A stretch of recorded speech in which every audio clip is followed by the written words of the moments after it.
Doctor Dnyaneshwar मुळे nursing college Abdullat येथे दीपप्रज्वलन व शपथविधी समारंभ उत्साहपूर्ण वातावरणात संपन्न झाला।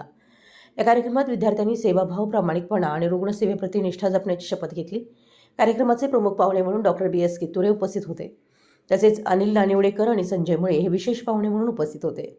नर्सिंग कॉलेजचे चेअरमन गणेश नायकुडे व नविता नायकुडे उपस्थित होते। कार्यक्रमाची सुरुवात पारंपरिक पद्धतीने दीपप्रज्वलनाने करण्यात आली। यानंतर विद्यार्थ्यांनी नर्सिंग क्षेत्रातील नैतिक मूल्यांचे पालन करण्याची व रुग्णांची समर्पित सेवा करण्याची शपथ घेतली। यावेळी प्रमुख पाहुण्यांनी आपल्या मार्गदर्शनपर भाषणात नर्सिंग व्यवसायाचे समाजातील महत्त्व, जबाबदाऱ्या आणि सेवाभाव यावर प्रकाश टाकला।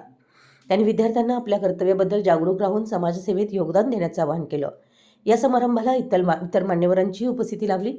तसेच विद्यार्थ्यांचे पालक मोठ्या संख्येने उपस्थित राहून कार्यक्रमाची शोभा वाढवली। हा कार्यक्रम यशस्वी करण्यासाठी महाविद्यालयाचे प्राचार्य, शिक्षकवृंद व कर्मचारी यांनी विशेष परिश्रम घेतले। मराठी न्यूजसाठी अब्दुल्लाटहून संदीप अडसूळ।